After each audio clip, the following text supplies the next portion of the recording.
rendu compte que toute cette énergie que j'avais et ce besoin de faire le pitre, ce besoin d'aller un peu dans tous les sens, il y avait un endroit dans le monde où on m'autorisait à le faire, c'était une scène ou un plateau. Et c'était un endroit où tout pouvait sortir. Et je pense que ça, je l'ai compris et je l'ai découvert au lycée.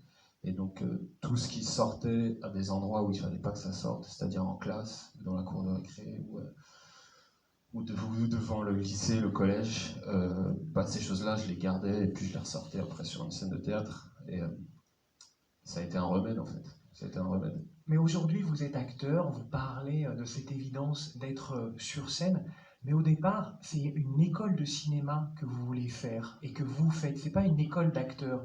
Pourquoi vous voulez faire d'abord une école de cinéma et surtout, quelle discipline vous intéressez dans l'école de cinéma? Parce qu'il y a chef opérateur, il peut y avoir un scénariste, il peut y avoir réalisateur. Alors, en toute honnêteté, moi, je voulais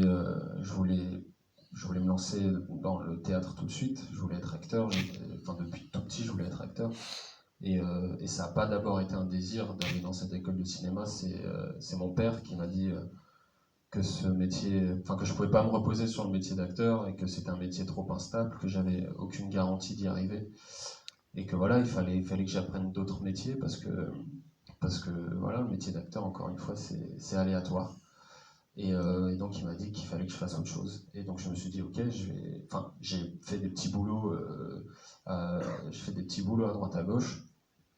Et après je me suis dit bon bah vu que j'ai envie de faire du cinéma et qu'il faut que j'apprenne d'autres métiers, je vais apprendre les autres métiers du cinéma. Et donc j'ai fait cette école de cinéma. En première année, j'ai appris tous les métiers. D'ailleurs, ce qui m'a permis de travailler sur des tournages, les petits boulots de serveur ou de livreur, ils se sont transformés en boulots de régisseur. Donc j'observais, je pouvais observer les acteurs et les actrices, donc c'était hyper enrichissant.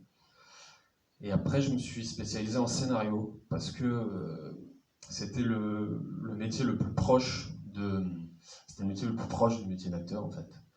C'est vrai que le scénario, la construction d'un personnage à l'écriture ou en jeu est très très proche.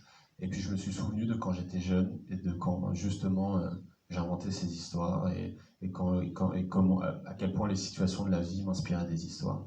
Et voilà, donc je me suis dit, mais j'ai toujours été fasciné. Je me suis toujours demandé quand je voyais les films, mais qui a inventé ça? Mais qui a imaginé ça? Qui a écrit ça? Comment?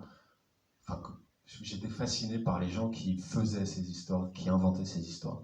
Et donc j'ai demandé, mais c'est qui les gens qui inventent ces histoires? Et on m'a dit, c'est les scénaristes. Je dis, bon, bah, je vais apprendre le scénario alors.